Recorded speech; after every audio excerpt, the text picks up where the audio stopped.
Hello and welcome into today's edition of the Arizona State Sun Devils Insider Podcast. My name is Kevin Hicks, and I'm your lead beat writer for Arizona State Sun Devils on SI. And I'm joined once again, as I am every week, by my great intern for the site, Tanner Capolini, and we are here to preview Arizona State's massive Big 12 battle this Saturday against the Houston Cougars, who happen to be 6-1, and that is not a 6-1 that should be discounted or slept on at all? And Tanner, how are you doing today, and how much are you looking forward to this matchup? Hey Kevin, it's nice to be back on. So good news, bad news. I guess the good news is I'm doing good. Had a lot of fun watching the Chargers Vikings game. It was really fun to watch Justin Herbert put on a show. And speaking of Justin Herbert, one of the coaches he had in college was Marcus Arroyo, who's the OC for ASU, the offensive coordinator. And that's where we go to the bad news. I really am kind of scared for ASU with this game. When the schedule released, this is one of the games I was like, okay, we'll see how it goes. And it really, I thought, depended on how the quarterback Connor Wingman looked. He was kind of a wild card. He had a lot of athletic tools. We'll see how he does. That was kind of the consensus, it seemed like, from a lot of people. And he's had a really nice year. He has 11 touchdowns, 2 picks, so he's a good passer. Um, I think what concerns me about this game as a whole and just is the kind of how it feels like kind of the Utah game where you have a scrambling quarterback. I think Devin Dampier for Utah is a better scrambler than Connor Wingman for Houston, but he can still run. He still has that. And then in Houston or in Utah, in that Utah game, ASU was missing Sam Levitt, and here they're missing Jordan Tyson. So Starr's injured. You're facing a scrambling quarterback. Now, the good news is it's a home game, but a lot to kind of be worried about with this one, to be honest. Yeah, those are great points from all the way from the start to the end of that. I think the Wiegman point was very interesting because Dillingham and Brian Ward have both talked about how Houston's offense is very, like, it's not a bad thing, but they play very complementary offensive football.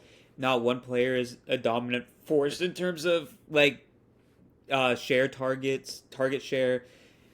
That's what I was trying to say. Carries, any of that stuff, and they sometimes throw in like the +1, just like Utah does with Devin Dampier, the option game. Wegman is more of a he's. It's hard to categorize him like in terms of rushing style. I'd say he's probably more of like a Sam Darnold, where like you don't look for him to run the ball, but when there's opportunities or pockets for him to, he can absolutely take advantage of it because it's you take what the defense gives you in those situations. That's the best way I can put it. And Houston's offense has been kind of inconsistent at points this year, but I'm not going to discount what they can do because what Weigman, I honestly don't even 100% know how to pronounce it. Uh, he was a former 5-star recruit, so you know the talent is there with him. It always has been there. He just struggled with injuries at A&M and had some unfortunate situations. He ended up losing his job last season to Marcel Reed, and he had to get a fresh start, and he's taken full advantage of that to this point. So Houston's offense will be a challenge, and that leads me into talking about Arizona State's defense. So we already know Xavier Alford is out once again. We know that Prince Dorba is doubtful, and we know that they have four safeties and linebackers that are questionable combined. Both starting safeties, Miles Rouser and Boogie Wilson, are questionable, as are Tate Romney and Jordan Crook at the linebacker spot. So, Tanner, what challenges do you think that the potential absences of these guys present for Arizona State, and who do you see potentially stepping up in their place if they are unable to go in the guys that are questionable in the mind frame of those guys?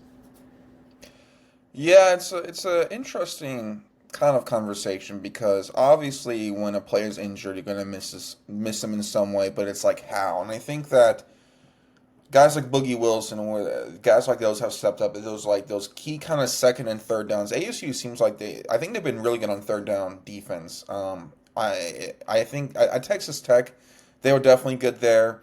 And I feel like that's just a big thing where you see, players like Wilson get the deflection at the right time, getting the correct tackle. And I could just see in this Houston game, say it's 3rd and 7 for the Houston Cougars. The Cougars throw a 5-yard pass and they get those extra 2 yards instead of getting stopped like before. So do I think this defense is going to be carved up? No, I don't. But I really think that this is just going to be a big thing for the coaching staff to really step up. This is, I think, going to be a big game, especially for Brian Carrington, who we've spoken very highly about on this show. He's the defensive backs coach, has spent some time in the NFL with the LA Rams, a really good organization. And I just think it's, okay, how does he attack this game? So it's just going to be really interesting to see. I still like ASU's depth, but that is something where I think on the third downs where they've been getting those crucial stops, that's what's going to really hurt them for the defense. That's a good point, Tanner. We all know the linebacker spot is already a little thin due to Cyrus Fiaseyu being out for the season. We've mentioned that a lot because he's just a big loss in general. He might not get talked about a ton, but he is probably the best run support they have in the second level of the defense. He has been for honestly well over a year now. And Tate Romney and Jordan Crook being questionable isn't the best sign because Keyshawn Elliott would be the only guy that gets consistent playing time. Well, Martell Hughes as well, but Keyshawn Elliott and Martell Hughes would be holding down the fort, and behind them you have a lot of freshmen for the most part that have really not gotten battle tested yet to this point. Like guys like such as Isaiah Yusefa, who's a well thought of freshman linebacker in that core, but he's a freshman and he really hasn't seen any game action. So that is a possible concern for me, as is the secondary. I think I, if I was to guess, I would say that Boogie Wilson and Ghost will both play this week. But if they don't, you're looking at Jack Bowell, who's a 3 deep safety, or has been a 3 deep safety for the most part over the last 2 seasons. And you might be looking at moving Montana Warren to safety also. It's really going to, there's a possibility for a makeshift defense this week, even more so than previous weeks, especially with Prince Dorba doubtful as well. I still feel good about the edge rushers, especially since it looks like Albert Smith III is going to be back. But Prince Dorba is probably the pound for pound best guy on that edge group. And it's going to take much more of a team effort this week than even in previous weeks, I think, at least from my perspective. Yeah, that was a really good breakdown, Kevin, with all the players. I do like the idea of Montana Warren going to safety. I will say that's a good one. In terms of the edge, we will see more Elijah O'Neal, who has played actually really nice this year. I've been impressed with him. He's had some nice moments. For me, I think what kind of worries me as well is the penalties. ASU early on this season was very much having discipline issues. That was something we were talking about a lot on the show. And as of recent, it's really gotten a lot better. But now with new guys in, especially on the defense, it's going to be like trying to get everyone on the same page. Okay, is everyone kind of knowing their assignments and stuff like that. So I do want to ask you, Kevin, what has kind of Brian Ward spoke about this? Has he mentioned any techniques he's using to kind of get everyone on the same page in such a quick time against this great Houston offense? So what he really didn't open up on that a ton, but what he did say was basically adjusting on the fly is that's just basically who we are. He's like, we didn't really do anything different last week against Texas Tech, even with all the challenges that faced us. We just executed better, and that's real. That can come off as cliche, but I'm trusting what he says. If you ask me, I'd say that the Texas Tech game is probably one of the 3 best games he's called in his 3 years at ASU. But if he's giving credit to the personnel executing better, I'm gonna take his word for it. He knows more than I do. So, I think the same mindset's being taken into Houston. I think is very much the next man up mentality. They feel very, very good about the depth on the roster and they have ever since spring camp.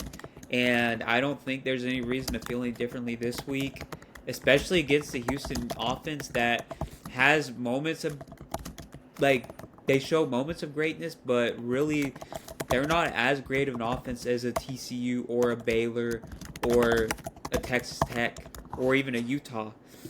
So I think it's going to be a unique challenge for them, but I think that they are more than well equipped to handle it this week.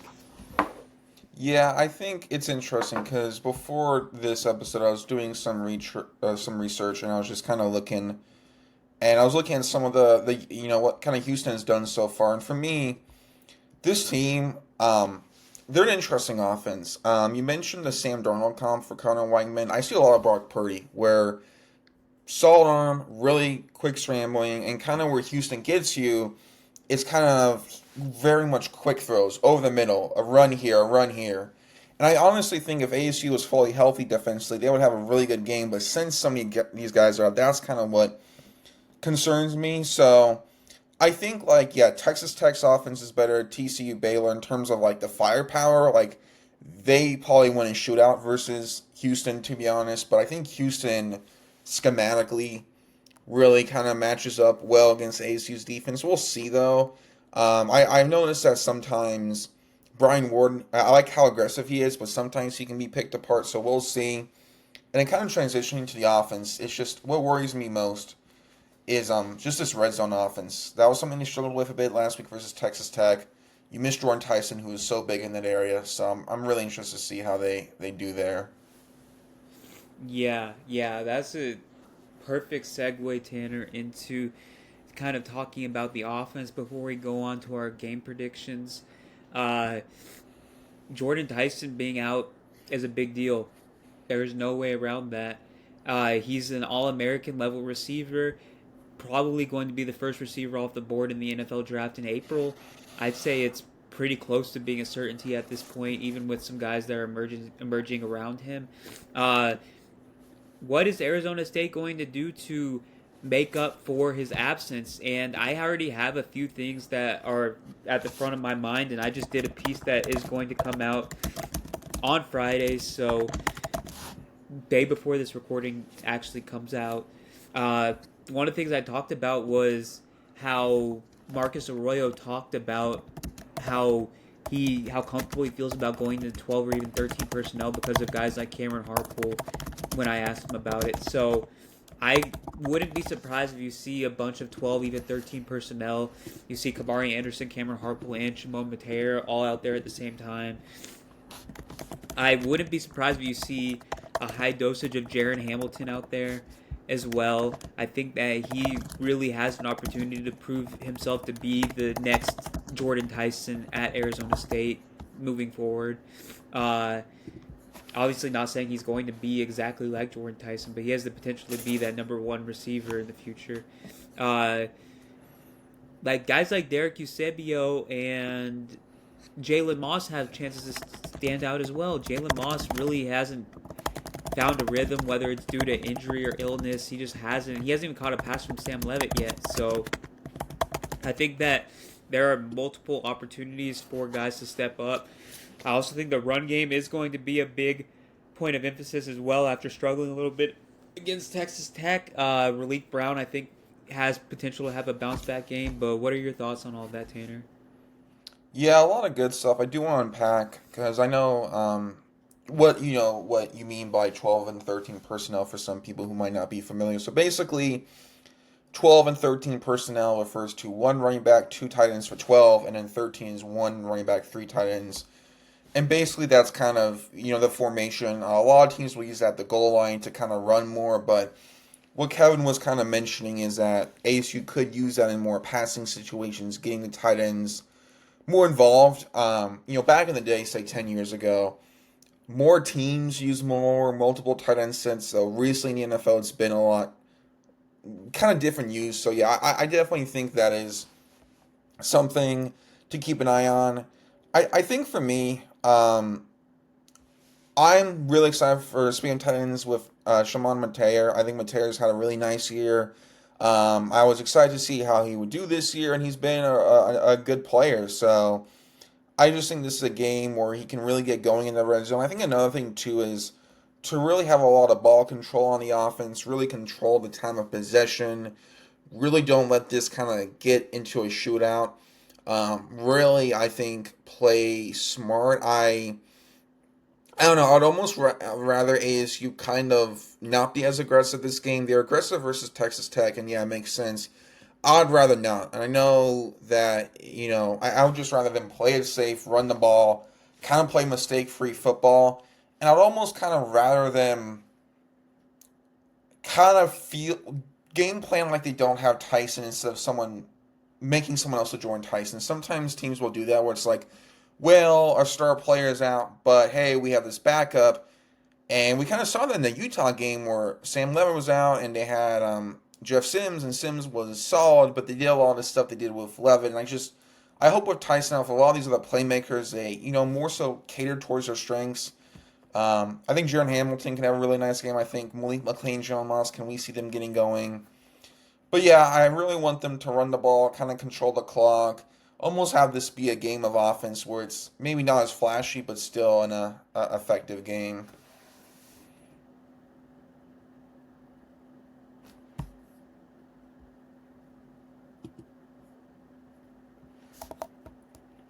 I think that you're probably going to see.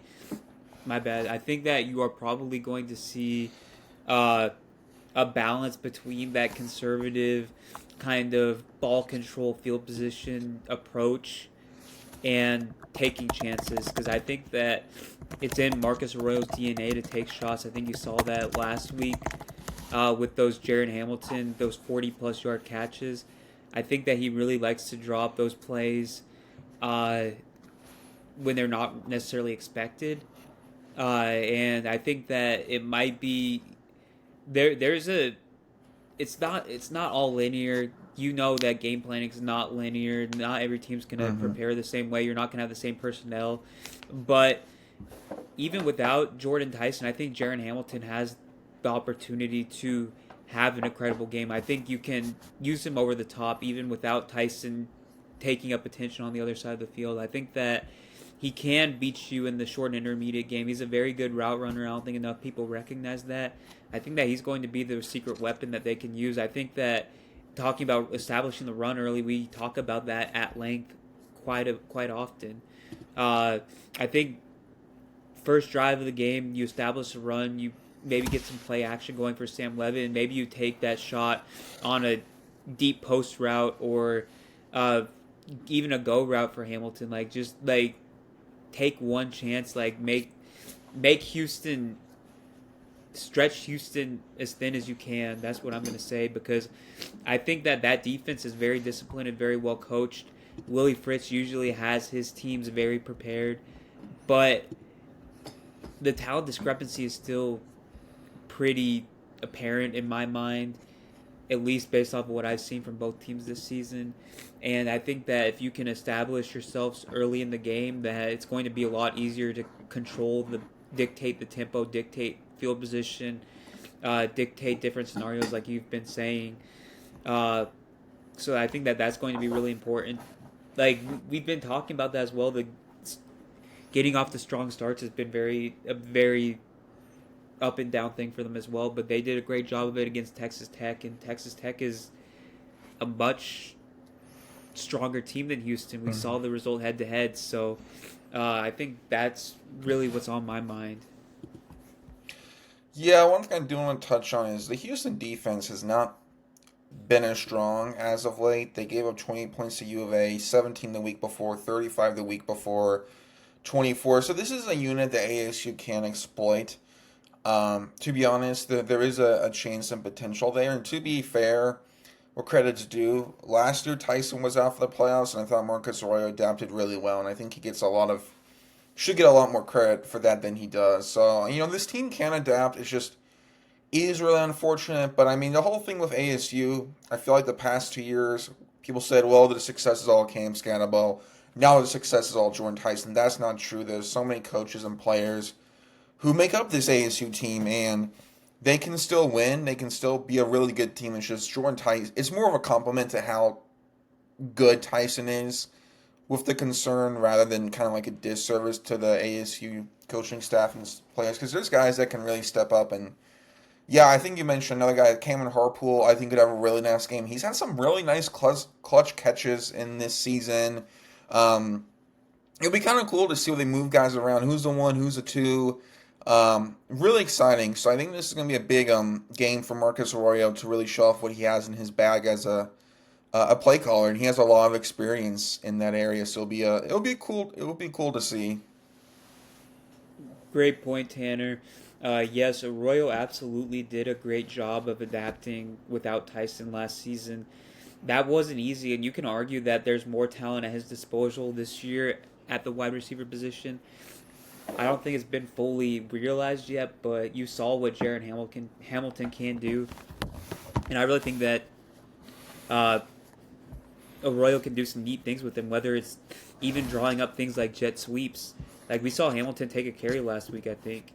There's some really neat things they can do, and I really like this matchup for Arizona State. I'm not going to discount Houston at all. I think that they have earned that 6-1 record that they're at.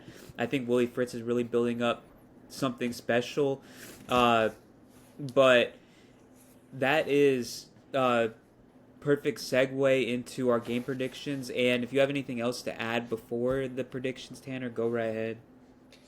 Yeah, at one point I did want to jump on in before we head to the predictions. That is that this is almost kind of a good test run for ASU next year because, as you mentioned, Jordan Tyson's probably he's going to the NFL, right?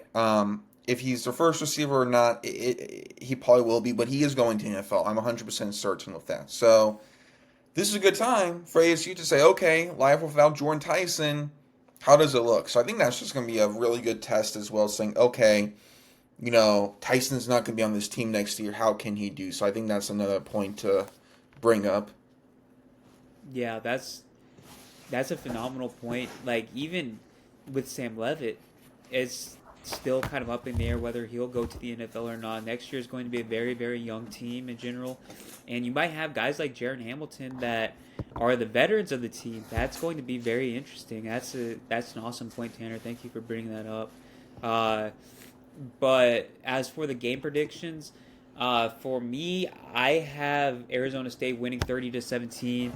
I was tempted to say Arizona State crosses 40 points for the first time this season. I think that the positive momentum is just off the charts in the program now after that Texas Tech win, and I don't think that Kenny Dillingham is the type of coach to allow a letdown after a game like that, even with the personnel even being shorthanded personnel wise. I think that they will win 30-17. I think Houston keeps it interesting for a good bit of the game, like 17-14, 16-13, that kind of range. But I think Arizona State pulls away in the second half and has one of their more comfortable wins of the season. I don't anticipate it coming down to the wire like it did against Texas Tech or TCU or Baylor. But what is your ultimate verdict, Tanner? So going into this game before Jordan Tyson got injured, um, I think Houston winning even before Tyson was hurt. I thought Houston matched up really well, and then after Tyson got hurt, I really had Houston beating ASU 25-22. But I'm gonna change. I'm gonna audible, and I think ASU wins. I'm gonna be honest, Kevin. You convinced me. I think for me, yeah, Tyson, the injury sucks, but as I said earlier, this team put up a lot of points last year without him. And I think that Sam Levitt was awesome last week. That was amazing. That was one of the better poly games a college quarterback will play this year. I mean, he was fantastic. It was Heisman level, NFL level. So you have him. Jaron Hamilton is a really good player. You have all these guys. You have Raleek Brown. You have this O-line. So I think they get it done. I think they put up 33 points. And then I have Houston at 24. So I still have them around the same points. I like that. But I think ASU's offense gets it done. I think for me, it's I'm not going to doubt Sam Levitt. I'm not going to doubt this coaching staff. And I know Kenny Dillingham is going to be someone that makes sure ASU wins this game. Like, he's going to make sure his team is disciplined and gets the W. So if this was away, maybe, but I think that home crowd's special. It reminds me of those prime Seattle Seahawks, where kind of the home crowd is another element, and ASU has a fantastic home crowd. So yeah, I have ASU winning 33-24 over Houston and getting another win, ending their Texas run of teams. All right, Tanner. I'm glad I could convince you to come to the right side on this debate. Um, that was those are some great points from you. The crowd one, especially. I believe I saw some ASU fans said that they were actually measuring how loud it got in this stadium during last week's game, and it got as loud as I believe 125 decibels, which that's pretty loud. Oh my I'd gosh. have to look up the relative what 125 decibels would sound like because I think I've seen it before, but I guess this is a jackhammer, a loud trumpet, a chainsaw close out range, so pretty loud. yeah, yeah, a That's rock crazy. concert, Okay. yeah, Wow. Okay. yeah. Short Yeah. term exposure to sounds of that decibel can cause permanent hearing damage. Yeah, so that it got pretty loud in there, and I think we recognize that as well, especially at the end of the game. It was even if it wasn't 100% full, like it didn't look 100% full at the end of the game, but it was still very loud, and that environment is just special. That's really all I have to say about that. But um, yeah, I agree with you with that point of view that the coaching staff and the team is just too locked in to let up this week. I don't think they're taking Houston for granted. I think they all recognize that Houston's 6-1 for a reason, even though they haven't had the prettiest victories recently. Um, I think that ASU, more than maybe any other program, embraces the next man up mentality. I think that they recognize that guys can step in and look like a starting level player, even if they haven't played as much during the season. I think that all that stuff, the team chemistry, the camaraderie, I think all that stuff is intertwining right now. I think that they are just hitting their stride, and I think that we're going to see a lot of what we saw late in the season last year right now moving forward into the last 5 games. So I think it's going to be a very, very exciting time for Arizona State football. I think that they are poised to win their last 5 games. I'm not going to guarantee it. I don't think there's any guarantees in life. But I think they are in a good position to make it to the Big 12 title game again and possibly make the college football playoff. And that's really my last thoughts. But Tanner, if you have anything else before we depart today's show, go right ahead. Yeah, so while we were kind of looking up numbers, I looked up Houston's defense. I mentioned earlier they struggled. They really struggle pass rush wise. Their sack leader has 3 sacks. That's it. And last week against Texas Tech, you had Bailey, who was really good, and he had a really good game against ASU. Houston doesn't have that. Now, their players are fine pass rushing wise, but that's something that's kind of been a bit of a question is the ASU O line.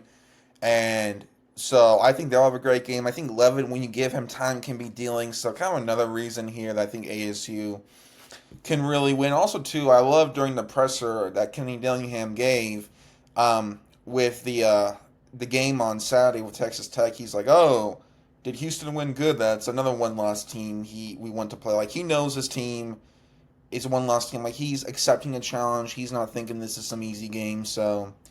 Yeah, I think this is going to be a really fun game to be to. I've kind of done a 180. I'm excited for it and excited to see another ASU victory. All right, Tanner. Thank you so much for joining me once again today. It's always great to talk football with you, especially Arizona State football. And thank you to everybody who watches this episode. And we will be at the game. Uh, Boots on the ground coverage. Arizona State, Houston, 5 p.m. AZT, Saturday night, Saturday evening. And just want to thank you all for tuning in. And we will see you once again soon.